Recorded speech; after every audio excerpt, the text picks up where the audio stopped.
এয়া হৈ গ'ল আজিৰ পৰ্ক উইথ মেজেংকা বইল। হেল্ল' ফ্ৰেণ্ডছ, কি খবৰ? ভালনে সকলোৰে? সকলে ভালে আছে? বহুত গৰম পৰি আছিলে, বহুত ৰ'দ দি আছিলে, কিন্তু এতিয়া অলপমান আজি বতৰটো ঠাণ্ডা, অলপমান ডাৱৰীয়া কৰিছে, সেইকাৰণে ভাবিলোঁ আজি গাহৰিয়ে খাই দিওঁ। মই আনিছোঁ প্ৰায় 700 গ্ৰাম গাহৰি আছে ইয়াতে, কিন্তু কাটিম পিছত। এতিয়া মই গোটাকৈ লৈছোঁ, দেখুৱাম কেনেকৈ কি কৰে।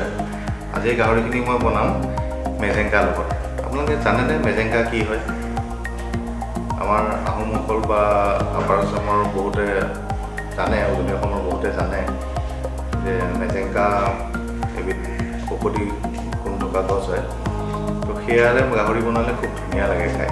আৰু বহুতো আপোনালোকে হয়তো দেখিছে যে কিছুমান হোটেলৰ নামো আছে। আপুনি গুৱাহাটীতো দেখিব মেজেংকা, এনেকৈ হোটেল আছে, বা মেনুটো দেখিব পৰ্ক উইথ মেজেংকা। আজি আমি মেজেংকা বইল বনাম। আৰু মেজেংকা কি হয়, জেনেৰেলি বনাই পাতেদি আৰু তাৰ গুটিটোৱেদি বনায়। এতিয়া মেজেংকা পাবলৈ বহুত টান, আৰু ময়ো আজি বিচাৰি নাপালোঁ। নোপোৱাৰ কাৰণে আজি মই বনাম মেজেংকাৰ গুটিৰে। আপোনালোকে বজাৰত মেজেংকা গুটি কিনিবলৈ পাই যাব। মেজেংকা গুটিৰ আৰু এটা কথা আছে, মেজেংকা বুলি ক'লে বহুত বেপাৰীয়ে নাজানে।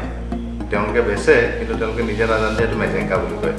তো সেই মেজেংকাখিনি আপোনালোকে জবৰং বুলি ক'লে দোকানত পাই যাব। মছলা দোকানত কিছুমান মছলা বেপাৰীয়ে ৰাখে, জবৰং বুলি কয়।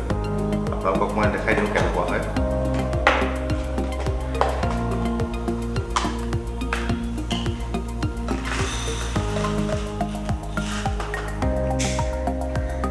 এইটো মেজেংকা, এইটো জবৰং বুলি কয়। আৰু ইয়াৰে গুটিবিলাক আপোনালোকে যদি চাই এনেকুৱা ধৰণৰ মেল খাই থাকে অলপ। আৰু আপোনালোকে ইংৰাজীত বা যদি বিচাৰিবলৈ যায় বা গুগলত যদি চাব বিচাৰে, এইটো পাব আপুনি চিজুৱেন পেপাৰ বুলি কয়। তো মেজেংকা গুটি, ইয়াৰ ধুনীয়া এটা গোন্ধ থাকে। আৰু আজি আমি যিখিনি গাহৰি মাংস বনাম, মেজেংকাৰে বনাম। তো বলক চাওঁ মেজেংকাৰে গাহৰি মাংস কেনেকৈ বনায়। গাহৰি পিচটো বহুত ডাঙৰ আছিলে, তো মই কাটি 2 পিচ কৰি দিছোঁ। এটা পিচ আৰু এইটো এটা পিচ মই বেছি দিছোঁ। এইটো মই আধা লিটাৰমান পানী দি দিছোঁ। জাষ্ট মাংসখিনি ডুবি যোৱাকৈ মই দিছোঁ পানী, বহুত বেছিও নাই দিয়া। এতিয়া আমি 4টা বিলাহী, 4টা লৈছোঁ। ডাঙৰ বিলাহী নাছিলে, সৰুৱে আছিলে, সেইকাৰণে 4টা সৰুৱে লৈছোঁ। অলপমান পুৰি ল'ম।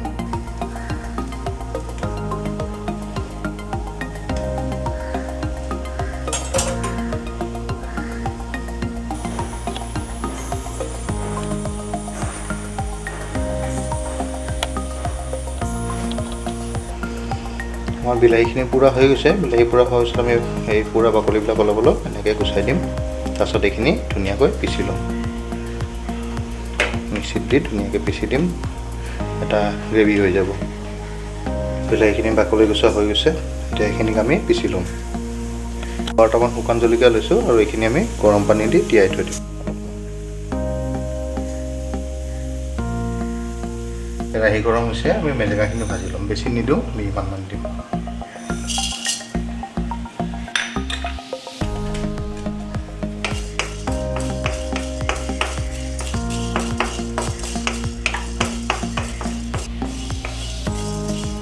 অলপ অলপ মেজেংকা গোন্ধ অহাৰ লগে লগে আমি গেছটো অফ কৰি দিম, আৰু এইখিনি নমাই ল'ম।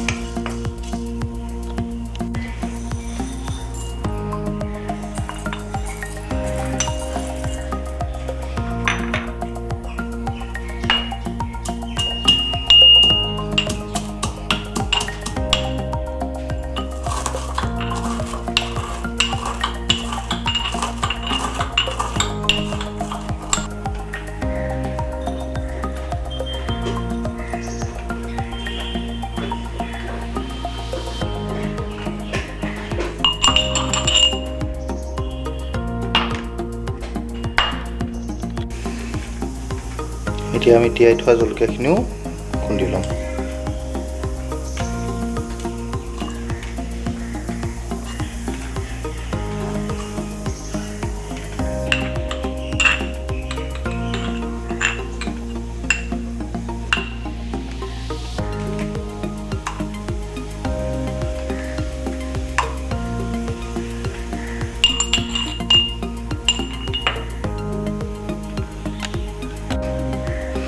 1 ইঞ্চিমান আদা টুকুৰা এটা লৈছোঁ, এইটো কাটি লওঁ।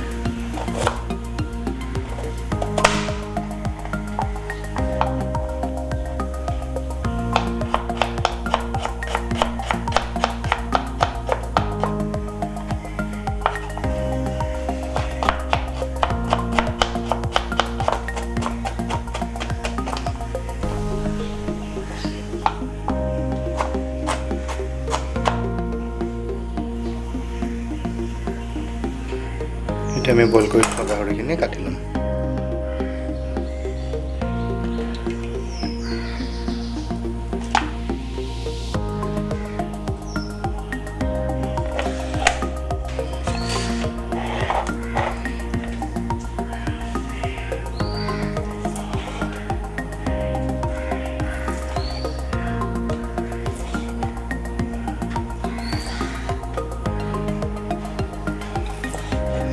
পিছবোৰ কি ধুনীয়া হৈছে।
এতিয়া আমি গাহৰি বইল কৰি থোৱা তেল পানীখিনি ষ্টকখিনি আকৌ গেছত বহাই দিছোঁ, সেইখিনি উতলিবলৈ দিম।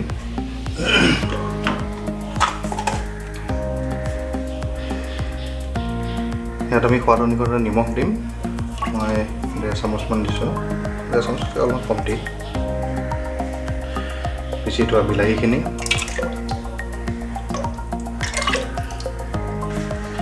আৰু কুটি থোৱা আদাখিনি, তাৰ লগতে মই একেলগতে দি দিম পিচি থোৱা শুকান জলকীয়াখিনি।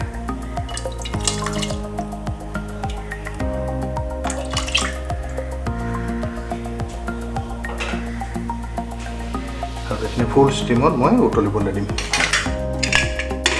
এনেই ঢাকনি দি দিছোঁ, প্ৰেছাৰ কুকাৰটো বন্ধ কৰি দিয়া নাই সম্পূৰ্ণৰূপে।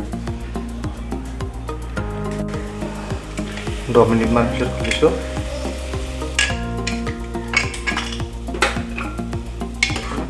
উতলি আছে।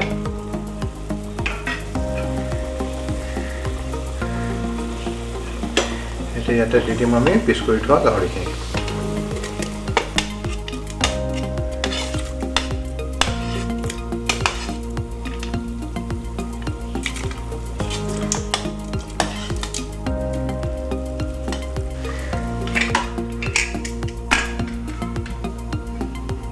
আৰু অলপ সময়ৰ কাৰণে ঢাকি দিম।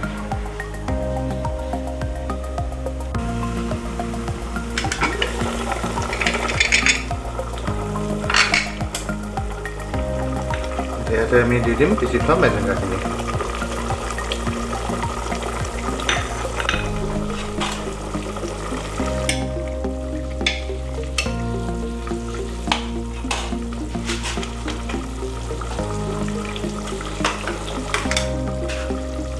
আৰু লগতে 2-4টামান গোটা মেজেংগাও দি দিম।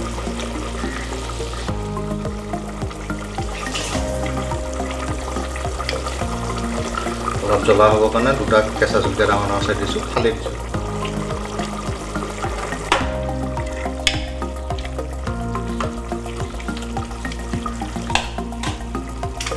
আমি ঢাকি দিম অলপ সময় কাৰণে।